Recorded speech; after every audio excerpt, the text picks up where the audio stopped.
Banten Lama, salah satu destinasi wisata Islami yang sering dikunjungi masyarakat. Terkenal dengan budaya yang khas dan tempat yang indah. Namun, banyak sisi lain yang tidak dihiraukan masyarakat.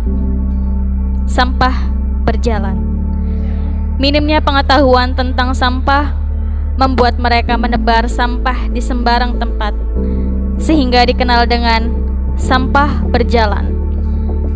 Sebuah kiasan dengan makna sampah di setiap sudut pandang, seolah-olah mereka berjalan sendiri. Kegiatan mereka dalam menebar dan menumpuk sampah membuat gunungan, bahkan lautan sampah.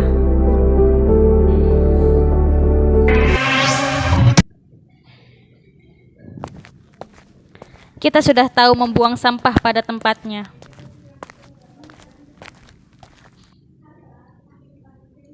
Lalu, kemanakah semua sampah itu pergi?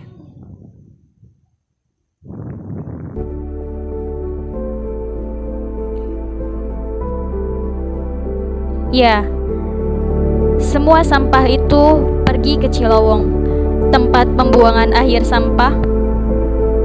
Terlihat seperti lautan dengan bau busuk yang sangat menusuk hidung. Beribu-ribu, bahkan miliaran sampah terdapat di situ. Mulai dari sampah plastik, sampah organik, hingga sampah B3.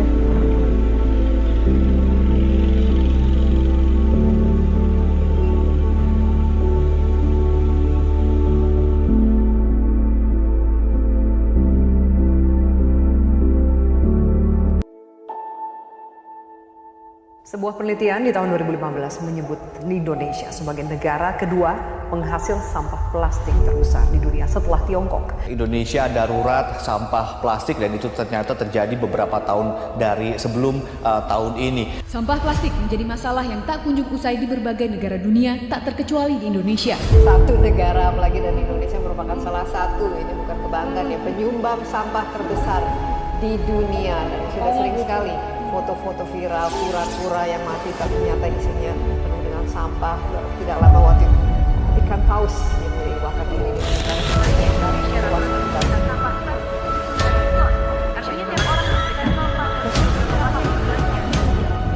kemudian mempengaruhi rantai makanan. Bagaimana prosesnya ini?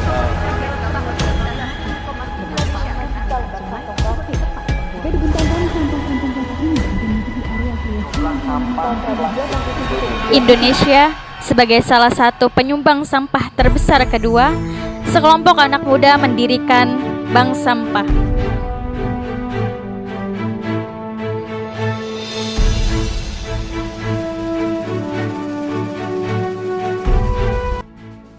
Penyebab atau alasan kakak ini membangun bank sampah digital? Nah, latar belakang kenapa kita sampai akhirnya membentuk bank sampah digital di Kota Serang itu karena pertama kita melihat data sampah di Kota Serang per harinya itu mencapai 360 ton. Kemudian dari 360 ton sampah itu yang dapat diangkut ke TPA Cilowong itu hanya 70-80 ton. Jadi hanya sekitar 20% yang dapat diangkut ke TPA Cilowong. Kemudian ketika kita survei ke TPA Cilowong, ternyata di sana pun kondisi sampahnya masih tercampur. Jadi 70-80 ton yang diangkut ke TPA Cilowong itu kondisinya masih tercampur antara sampah yang organik atau biasa dikenal dengan sampah basah dengan sampah organik atau bahkan sampah B3. Jadi kondisinya masih tercampur. Nah, setelah dibawa ke Cilowong, di Cilowong ternyata tidak ada pengelolaan lebih lanjut. Jadi nggak ada pemilahan, nggak ada proses kompos kayak gitu. Jadi di sana pun masih pakai sistem open dumping atau hanya ditumpuk gitu. Nah, setelah ditumpuk, biasanya di sana itu diratakan, kemudian ditutup. Nah, kondisi seperti ini kami sebagai anak muda merasa khawatir untuk kedepannya kalau sistemnya masih seperti ini kayak gitu. Nah, permasalahan sampah tidak akan selesai kalau polanya masih seperti ini, angkut, buang, tumpuk kayak gitu. Nah, makanya kita inisiatif untuk membuat alur penanganan sampah yang lebih baik menurut kita. Dan kami rasa selama kurang lebih 1,5 tahun berjalan ini sudah terasa dampaknya dan sudah meminimalisir sampah yang dibawa ke Cilowong tadi. Yang pertama, yang biasa kita kenal itu kan di masyarakat itu ada 3 jenis sampah ya. Yang pertama ada sampah organik, kemudian yang kedua ada sampah anorganik, yang ketiga ada sampah residu atau B3. Nah, yang bisa kita tanganin ada 2, sampah organik dan sampah anorganik. Nah, sampah organiknya kita edukasi ke masyarakat untuk dibuat kompos dari rumah masing-masing, karena sampah organik ini cepat sekali busuk gitu ya, dalam waktu sehari 2 hari. Jadi kita ngasih solusinya berupa edukasi ke masyarakat untuk dikelola dari rumah masing-masing. Kemudian sampah yang anorganiknya ini dipilah dari rumah, kemudian hasil pilahnya itu sebagian bisa ditabung. Jadi kita juga buat sistem tabungan sampah.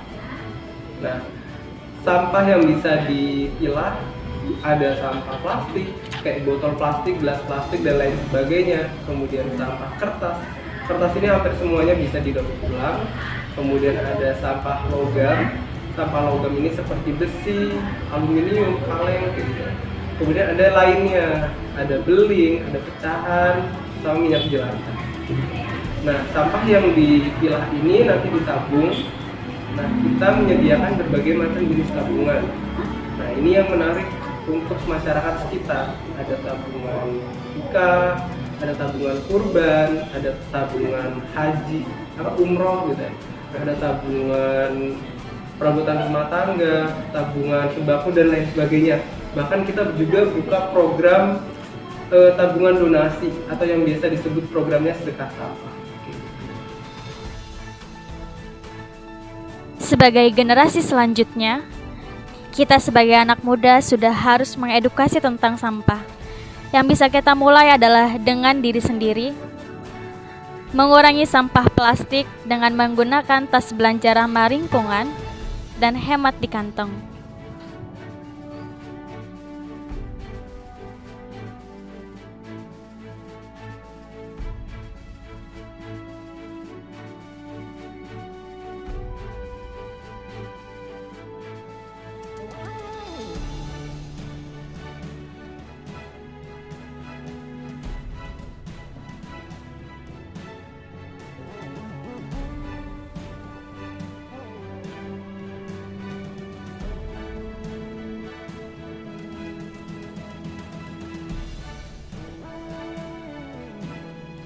Dengan menggunakan tas belanja ramah lingkungan yang kita bisa pakai berkali-kali, sesudah kita pakai kita bisa lipat dan kita taruh ke laci, kita dapat mengurangi pulau plastik yang ada di Indonesia.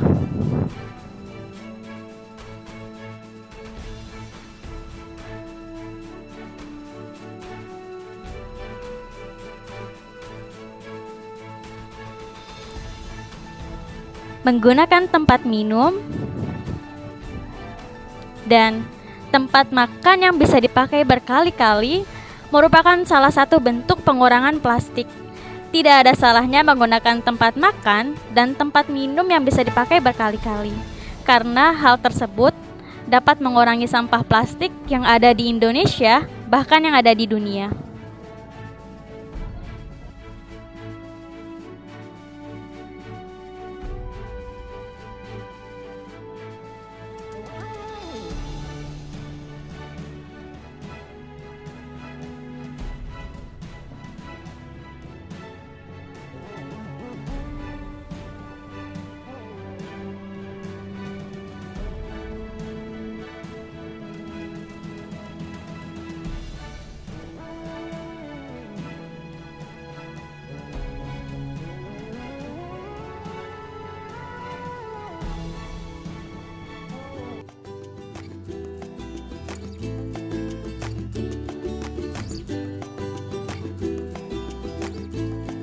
Serta mulai membuang sampah sesuai dengan fungsi-fungsinya. Ada sampah organik yang mudah terurai, sampah anorganik yang sulit terurai, serta sampah B3 yaitu sampah berbahaya. Mulai membuang sampah organik seperti tisu, kertas, sayuran, sampah dapur, dan sampah yang dapat terurai, dan anorganik seperti plastik, botol plastik, styrofoam, dan sampah yang sulit terurai. Dan jangan lupa setelah selesai membuang sampah, mencuci tangan agar bersih.